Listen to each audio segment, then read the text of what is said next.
ಒಂದು ದಿನ ಜಾಲಂಧರ ತನ್ನ ಸಭೆಯಲ್ಲಿ ಕೂತ್ಕೊಂಡಿದ್ದಾನೆ. ಅವನಿಗೆ ಆಗ ದೇಹ ಇಲ್ಲದ ಖಾಲಿ ಮುಂಡ ಮಾತ್ರ ಇರುವ ಒಬ್ಬ ವ್ಯಕ್ತಿ ಕಾಣಿಸಿಕೊಳ್ಳುತ್ತಾನೆ. ಅವನ ಹೆಸರು ರಾಹು ಅಂತ. ಇವನಿಗೆ ಆಶ್ಚರ್ಯ ಆಗ್ತದೆ, ಇದೆಂಥದ್ದು ತಲೆ ಮಾತ್ರ ಆಚೆ ಈಚೆ ಓಡ್ತಾ ಉಂಟಲ್ಲ, ಕೆಳಗಿನ ಶರೀರ ಎಲ್ಲಿ ಹೋಗಿದೆ ಅಂತ. ಇವತ್ತು ನೋಡಿ ನಮ್ಮ ಕಲ್ಪನೆಯಲ್ಲಿ ಹೇಗೆ ಕೇಳಿದರೆ, ರಾಹು ಕೇತುಗಳು ಕೇಳಿದರೆ ಮೇಲಿನ ಭಾಗ ರಾಹು ತಲೆ, ಕೆಳಗಿನ ಭಾಗ ಕೇತು ಅಂತ. ಆದರೆ ಇಲ್ಲಿ ಏನು ಹೇಳ್ತಾ ಇದ್ದಾರೆ ಕೇಳಿದರೆ, ಮೇಲಿನ ಭಾಗ ಮಾತ್ರ ಇತ್ತು, ಕೆಳಗಿನ ಭಾಗ ಇರಲಿಲ್ಲ. ಹಾಗಾದರೆ ಮೇಲಿನ ಭಾಗದಲ್ಲೇ ರಾಹು, ಅಲ್ಲಿಯೇ ಕೇತು. ಇದನ್ನು ವಾದಿರಾಜರು ಕೊಡ್ತಾರೆ. ಹಾಗಾದರೆ ಏನು ಕೇಳಿದರೆ, ಭಾಗವತಾದಿ ಗ್ರಂಥಗಳು ಕೊಡ್ತವೆ, ಕೆಳಗಿನ ದೇಹ ಏನುಂಟು ಅದು ಇವತ್ತು ಕೂಡ ಕ್ಷೀರ ಸಮುದ್ರದಲ್ಲಿ ತೇಲ್ತಾ ಉಂಟು. ಹಾಗಾಗಿ ಮೇಲಿನ ಭಾಗದಲ್ಲೇ ಕೇತು ಎನ್ನುವಂತಹ ಬ್ರಹ್ಮದೇವರ 100 ಜನ ಮಕ್ಕಳು ಕೂಡ ಇಲ್ಲಿ ಇದ್ದರು. ಯಾಕೆ ಕೇಳಿದರೆ, ಅಲ್ಲಿ ಅಮೃತಪಾನ ಆಗಿತ್ತು, ವಿಷ್ಣುವಿನ ಸುದರ್ಶನ ಚಕ್ರದ ಸಂಪರ್ಕ ಆಗಿತ್ತು ಅಂತ. ಆದರೆ ಇವಾಗ ಕೇಳ್ತಾನೆ, ಎಲ್ಲ ನಮಗೆಲ್ಲ ಇರುವ ಹಾಗೆ ಇಲ್ಲ ಮಾರೆ, ನಿನ್ನೊಂದು ಸ್ಪೆಷಲ್ ಉಂಟಲ್ಲ ಏನು ಅಂತ. ಆಗ ಹೇಳ್ತಾರೆ, ಏನಿಲ್ಲ, ಅದು ಸಮುದ್ರವನ್ನು ಮಥನ ಮಾಡಿದಾಗ ಇವನದ್ದು ತಲೆ ಹೋದದ್ದು ಅಂತ. ಹಾಗಾದ್ರೆ ಅದು ಯಾಕೆ ಸಮುದ್ರ ಮಥನ ಮಾಡಿದ್ರು, ಏನಾಯಿತು ಅಂತ ಕೇಳ್ತಾರೆ. ನೋಡಿ, ನಮಗೆಲ್ಲ ಗೊತ್ತಿರುವಂಥ ಸಮುದ್ರ ಮಥನದ ಕಥನೆಗಳು ಕಾರಣಗಳು ಬೇರೆ. ಆದರೆ ಇಲ್ಲಿ ಹೇಳ್ತಾರೆ ಏನು ಕೇಳಿದರೆ, ಒಂದು ದಿನ ದುರ್ವಾರಣ ಅಂತ ಒಬ್ಬ ಸೇನಾ ಅಧಿಪತಿ ಇದ್ದಂತೆ. ಇವ ಏನು ಹೇಳ್ತಾನೆ ಕೇಳಿದರೆ, ದೇವೇಂದ್ರನ ಬಳಿಗೆ ದೂತನನ್ನಾಗಿ ಕಳಿಸಿದ. ದೂತನಾಗಿ ಕಳಿಸಿ ಹೇಳ್ತಾನೆ, ನಾನು ಬಂದಿದ್ದೇನೆ, ನನಗೆ ನೀನು ಗೌರವ ಕೊಡಬೇಕು ಅಂತ. ದುರ್ವಾರನನ್ನು ಕರೆದು, ದೂತರು ಯಾರೇ ಇರಲಿ ಅವರಿಗೆ ಗೌರವ ಕೊಡಬೇಕಾದ್ದು ಕರ್ತವ್ಯ ಅಂತ ದೇವೇಂದ್ರ ಕರೆದು ಕೂತ್ಕೊಳಿಸಿದ್ದಾನೆ. ಇವಾಗ ಗರ್ವದಿಂದ ನಮಸ್ಕಾರ ಮಾಡಿ ಹೇಳ್ತಾ ಇದ್ದಾನಂತೆ, ನಾನು ಯಾರು ಗೊತ್ತುಂಟಾ, ಯಾರು ಕಳಿಸಿದ್ದು ಗೊತ್ತುಂಟಾ ಅಂತ. ಯಾರು ಅಂತ ಕೇಳಿದ್ರಂತೆ. ಆಗ ಜಾಲಂಧರ ಇದ್ದಾನಲ್ಲ, ವರುಣನ ಮಗ, ಅವ ಕಳಿಸಿದ್ದು, ಅವ ಬಹಳ ಬಲಿಷ್ಠನಾಗಿದ್ದಾನೆ, ಅವ ಕರೆದಿದ್ದಾನೆ, ಅವನು ಬಂದದ್ರಿಂದ ನಾನು ಬಂದೆ ಅಂತ. ಅವನು ಯಾಕೆ ಹೇಳ್ತಾ ಇದ್ದಾನೆ ಗೊತ್ತಾ, ನೀನು ಸಮುದ್ರವನ್ನು ಹಾಳು ಮಾಡಿದ್ದೀಯಂತೆ. ಕ್ಷೀರ ಸಮುದ್ರ ಹಾಲಿನ ಸಮುದ್ರ, ಅದು ಆರಾಮವಾಗಿತ್ತು, ನೀನದನ್ನು ಸಮುದ್ರವನ್ನು ಕೆಡದಿಯಂತೆ ಅಲ್ವಾ. ಕಡದದ್ದು ಅಂದರೆ ತೊಳೆಯುವುದು ಅಂತ ಅರ್ಥ ಅಲ್ವಾ. ಹಾಗಾದರೆ ಅದು ಡಿಸ್ಟರ್ಬ್ ಮಾಡಿದಾಗಲ್ವಾ. ಹಾಗಾದರೆ ನೀನು ಮಾಡಿರೋ ಅನ್ಯಾಯ ಅಲ್ವಾ, ಅದು ಯಾಕೆ ಮಾಡಿದ್ದು ಅಂತ ಕೇಳಲಿಕ್ಕೆ ಬಂದದ್ದು ಇವ. ಅದಕ್ಕೆ ಹೇಳಿದಂತೆ, ನಿಂಗೆ ಹೇಗೆ ಗೊತ್ತಾಯಿತು ಅಂತ. ಆಗ ಹೇಳ್ತಾರಂತೆ, ನೀನಲ್ಲಿ ಸಮುದ್ರ ಮಥನ ಮಾಡಿದ್ಯಂತೆ, ಅಲ್ಲಿಂದ ಕೌಸ್ತುಭ ಮಣಿ ಬಂತಂತೆ, ಅಲ್ಲಿಂದ ಲಕ್ಷ್ಮೀ ಬಂದ್ಲಂತೆ, ಉಚ್ಚೈಶ್ರವಸ ಕುದುರೆ ಬಂತಂತೆ, ಐರಾವತ ಆನೆ ಬಂತಂತೆ, ಹೀಗೆ ಎಲ್ಲ ವಸ್ತುಗಳು ಬಂತು ಅಂತ ಹೇಳಿದರೆ, ಕಿಂ ಕೇಶಿವ ಕ್ರೀಕಂಡ ಮಂಡಿತ ತನು ಸಾರೀವ ಕಿಂ ಸುಸ್ವರ ಕಿಂ ವಾಹತಂ ಶಕುಂತ ಪಾಲಕಪಿತು ಕರುಣಾಮೃತಸ್ಯಂದನ ಕಿಂ ವಾ ಹಂಸ ಇವಾಂಗನ ಕತಿಗುರು ಕಿಂಕರೋತ್ ಪಾಠಕ ರಾಕ ಕೇನ ಗುಣೇನ ಕಾಂಚನಮಯೇ ಲಂಕಾರಿತಃ ಪಂಜರೇ ಅಂತ. ಅವ ಏನು ಹೇಳ್ತಾನೆ, ಅದೆಲ್ಲವನ್ನು ವಸ್ತುವನ್ನು ಹಿಡ್ಕೊಂಡು ಬಂದಿದ್ದಿ ನೀನು. ಬಂದು ನೀನು ಏನು ಮಾಡಿದ್ದಿ, ಎಲ್ಲ ಹಿಡ್ಕೊಂಡು ಬಂದು ನೀನು ಸ್ವರ್ಗದಲ್ಲಿ ಇಟ್ಟುಕೊಂಡಿದ್ದಿ ನೀನು. ಇದು ಹೇಗಾಯಿತು ಗೊತ್ತುಂಟ, ಕಾಗೆಯನ್ನು ಪಂಜರದಲ್ಲಿ ಇಟ್ಟ ಹಾಗೆ ಆಯಿತು. ಇವ ಹೇಳ್ತಾನೆ, ಯಾರಾದರೂ ಬಂಗಾರದ ಪಂಜರದಲ್ಲಿ ಕಾಗೆಯನ್ನು ಇಡ್ತಾರಾ ಅಂತ.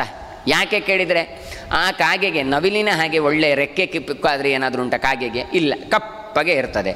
ಆಯ್ತಪ್ಪ, ಹಾಡು ಹೇಳುವಾಗ ಒಳ್ಳೆಯದಾಗಿ ಹಾಡು ಹೇಳ್ತದ ಕೋಗಿಲೆ ಹಾಗೆ? ಅದೂ ಇಲ್ಲ.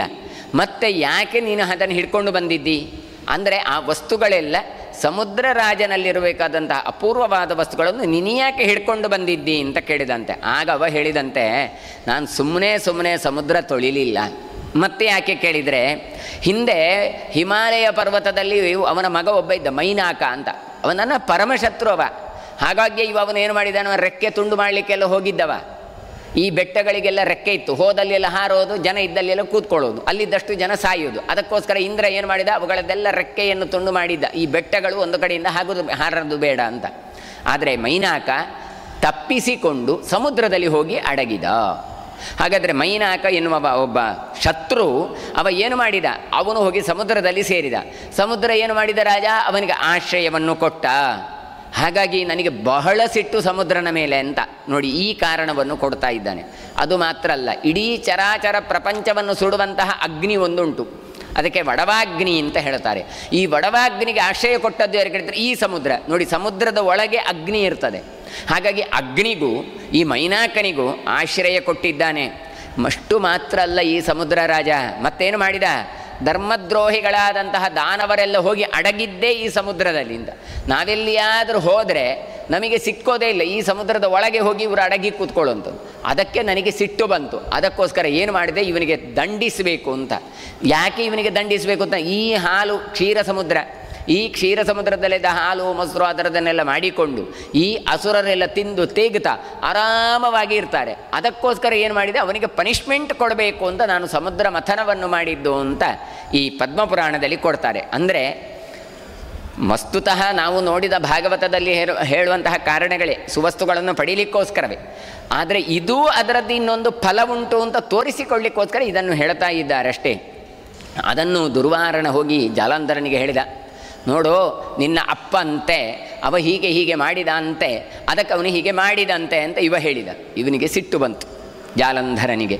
ಹಾಗಾಗಿ ಅವ ಹೇಳ್ತಾ ಇದ್ದಾನೆ, ನಾನು ಭೂಲೋಕದಲ್ಲಿ ಇರುವಂತಹ ನಾನು ರಸಾತಳದಿಂದ ಸ್ವರ್ಗದವರೆಗೆ ಎಲ್ಲಿ ಎಲ್ಲಿ ಅಸುರರಿದ್ದಾರೆ ಅವರನ್ನೆಲ್ಲ ಒಟ್ಟು ಮಾಡ್ತಾನೆ. ಈ ಇಂದ್ರನಿಗೊಂದು ಬುದ್ಧಿ ಕಲಿಸಬೇಕು ಅಂತ ಆಲೋಚನೆ ಮಾಡಿದ್ದಾನೆ. ಯಾರು ಯಾರೆಲ್ಲ ರಕ್ಕಸರಿದ್ದಾರೆ ಅವರಿಗೆಲ್ಲ ಆಹ್ವಾನ ಕೊಟ್ಟಿದ್ದಾನೆ.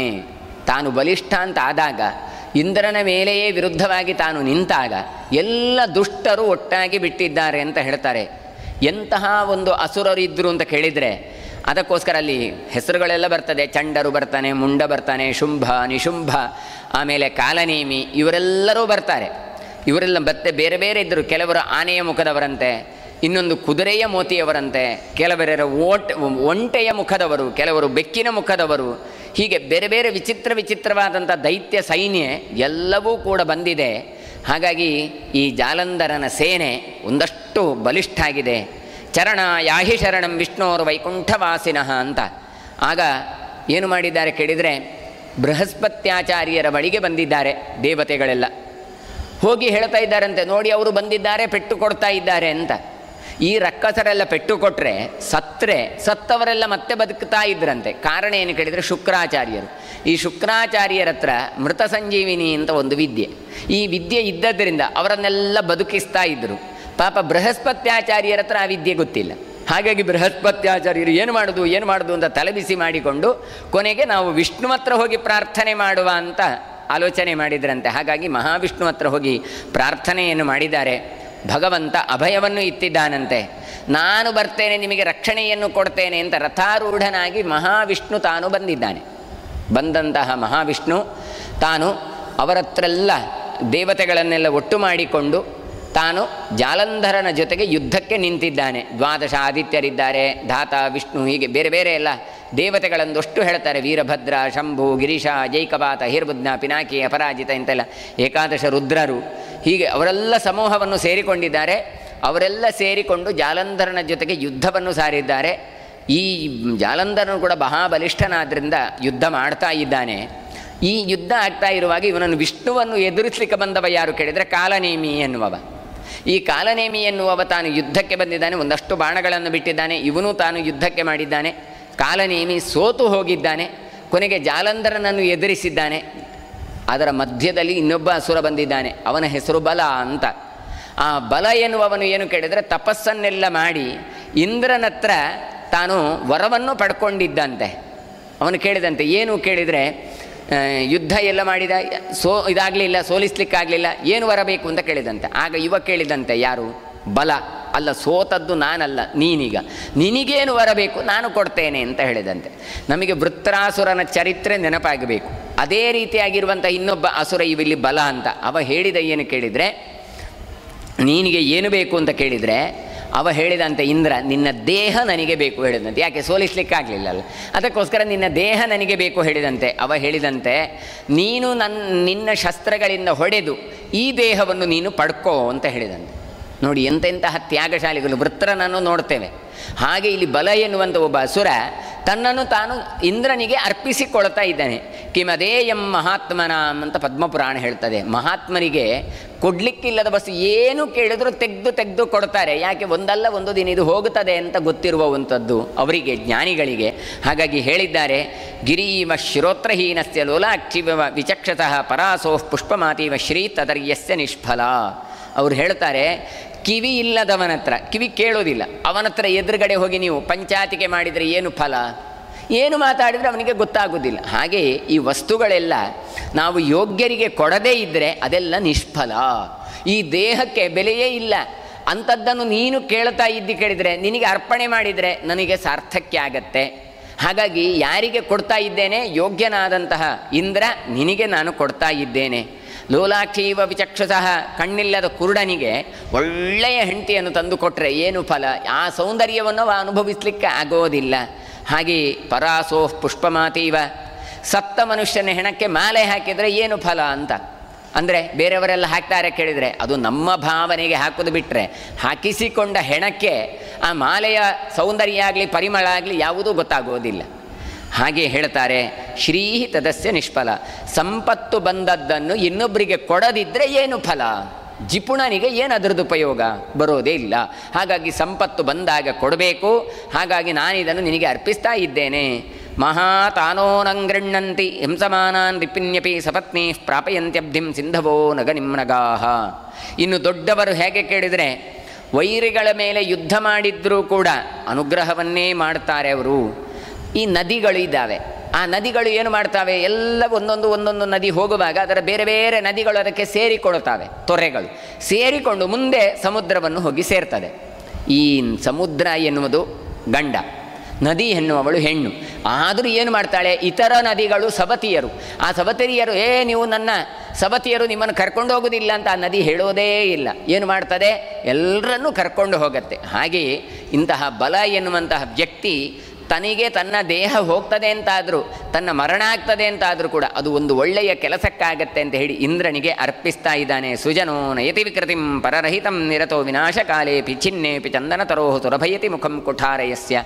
ಅದಕ್ಕೊಂದು ಹೇಳ್ತಾರೆ, ಈ ಸಜ್ಜನರು ಯಾವಾಗಲೂ ಹಾಗೆ ತಮ್ಮದನ್ನು ದಾನ ಮಾಡ್ತಾರೆ, ಕೊಡ್ತಾರೆ. ಕೊಟ್ಟದ್ರಿಂದ 4 ಜನರಿಗೆ ಉಪಕಾರ ಆಗಬೇಕು ಅಂತ ಬಯಸ್ತಾರೆ. ಅದು ಸಜ್ಜನರ ಚಿಂತನೆ. ತಮಗೆ ಹಾನಿಯಾದರೂ ತೊಂದರೆ ಇಲ್ಲ ಅಂತ ಹೇಳಿ.